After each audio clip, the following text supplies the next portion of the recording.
Welcome guys, it's Colin from bashbackpain.com here. Listen, I had a lot of questions recently from clients and people online asking about the best sleep position when you've got sciatica nerve pain, when you've got lower back pain. Having a restful night's sleep is unbelievably difficult when you've got a lot of back pain, sciatica pain. I know, I was there myself. It was a nightmare, okay? Trying to get those 7-8 hours of quality sleep. You're on your side, you're in your front, you're in your back. So this video, I want to show you guys some useful tips to help you sleep, hopefully with reduced pain. Now, your sciatica pain can be from herniated discs, bulging discs. It can be what's called piriformis syndrome, where the nerve gets compressed up in your glutes there. It can be from spinal stenosis, which is a narrowing of the actual spinal canal where the nerve runs through. Many, many reasons for these issues. When it comes to sleep, the best position they always tell you to sleep in is on your back, okay? Now, when you lie on your back, we've got my mobile bed here for you guys. When you lie on your back, typically, you get a little natural arch created here. Now, this is part of the natural curvature of the spine, but also because you have what's called your hip flexor muscles here. They attach from the top of your femur, your thigh bone, into your lumbar spine. And they can pull on the lumbar spine and help create this arch. Now, if you've got a herniated disc or some other disc issue, vertebral issue that's causing the sciatica pain, getting put into this position can make the sciatica pain worse. So we want to try to have the spine in a nice neutral position. So how do we do that? We want to try to lift up these femurs. One of the best solutions is using a pillow. So I'm going to ask for my pillow from my pillow assistant. I will bring a pillow into the play. Thank you kindly. So you can start by putting a pillow under the knees. This is a good start. It just gives you a little bit of rise in the leg to hopefully flatten the spine. If that doesn't work, you can go for another pillow. Pillow, please. Thank you. Getting close to my head that time. And you can go with 2 pillows. Now, I found myself, when I was at my worst position, I actually went, my pillow is under my thighs, under my lower legs, under my calves like this. This worked best for me. And you want to get the right height. If you need 3 pillows, if it takes 3 pillows, take 3 pillows. That's number 3. And you go for 3 pillows, okay? Whatever position, however many pillows you need to get into this position, by all means, try it, okay? Now, you may also find that you have a better, like a lesser pain position when you've got a little bit of curvature in your spine. And maybe your bed doesn't allow you to create that. Maybe you need a bit of support in here. Even in this position, you still need extra support in this. What you would do, take a small towel, for example. Thank you, but that didn't work as well.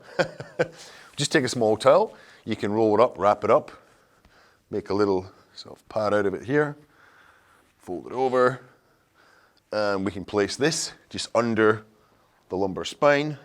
It's going to give us a little bit more support there. So this works best for me. Maybe I don't need any pillows. I just need the lumbar support, okay? Practice on the back which position works best for you. Now, you say, Colin, I really, really cannot sleep on my back, okay? I'm a side sleeper. All right, if you choose to go, did you ask for a pillow? I know it's pillow. Pillow thrower, you're sacked. You're fired. You're out of here. Now, sleeping on your side, next best position. However, when we sleep on the side, the top leg tends to fall over and it can create unnecessary stress on the lumbar spine. How do we combat that? We put a pillow between the knees. So, we can fold the pillow over. We can do single pillow here. Now, obviously, you should have a pillow under your head as well, like so. Knees. Now, if you have what's called spinal stenosis, this is where you have the narrowing of the spinal canal, you may find what's called the fetal position is better.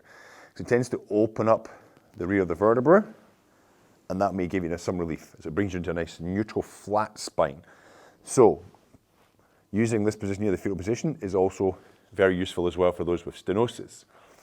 Now, the neck position, head position, because you don't want to end up with a crick neck. If you saw me earlier, when I had no pillow, my head's like this, okay? This is not the best. I don't want, if I've got lumbar spine issues, I don't want cervical spine issues as well. So when I side sleep, 1 pillow for me is usually not enough because I find that the width from my shoulder up into my cervical vertebrae here is too far. So what I usually do is fold the pillow in two to give me this position here, okay? Keeps my cervical spine neutral, lumbar spine neutral. Now, if you say, Colin, I really can't sleep on my side, you know, it's just, I can't do my back, I can't do my side, what do you suggest? Well, obviously we've got the front sleeping position. Now, of all the positions, the front is typically the most awkward because you tend to find when you lie flat, you got to turn your head somewhere, right or left. And it's when you turn your head to the left or the right, you can get a crick in your neck. So what I'd recommend, if you can only do on the front, get yourself a nice orthopedic type pillow, one of those memory foam pillows. That will help a lot, okay? Just be conscious you might start exacerbating or increasing tension in your neck, and it might lead to an issue in your neck. As far as the lower body is concerned, you tend to go, especially if your mattress is quite soft, you'll actually go into a natural spinal lordosis.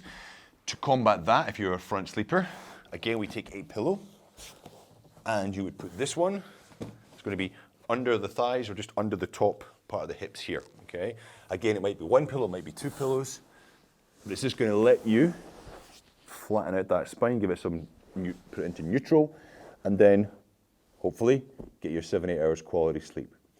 Now, if you are suffering from sciatica pain, lower back pain, a couple of things you can do before you go to bed that I'd recommend as well, extra tips. Take a hot bath, okay? Nice hot bath relaxes the muscles, increases the body's natural pain responders, the endorphins. It's going to help give you a pain relieving effect before you go to sleep, relax you down. It's a good thing to do. You can try some gentle stretching. I've actually got a link in my description down below. There's a link there to some of the best stretches for sciatica, lower back pain. Have a look at those. Do remember though that before you go to bed, you don't want to do vigorous exercise, okay? That tends to heighten up adrenaline, gets you all wired up. You don't want that before you go to sleep. Some gentle stretching is okay. Warm bath. If you do find that your mattress is excessively soft and you can't afford to get a new bed, a really simple tip, a very easy trick to do, get some plywood, okay? Put it under the mattress, between the mattress and the box spring. It's going to firm up your bed nicely and hopefully lead to that perfect quality 7-8 hours sleep, okay? So not 7 to 8 hours sleep, but obviously 7 to 8 hours sleep, yeah? And that's where we want that quality rest. Now listen guys, if you enjoyed this video, I want you to please like and share it amongst your friends if they're suffering from back pain, sciatica pain. If you're really struggling, you can also sign up to my email newsletter. It's every week, comes out with some really useful back pain, sciatica pain tips. You can see it in the description down below. I've even got a course coming soon as well. You should check that out. There's a link down there for you guys as well, okay? So listen, questions, comments, hit me up in the comment section down below. Hope it all goes well for you. Look forward to seeing you again very soon. Have a great day.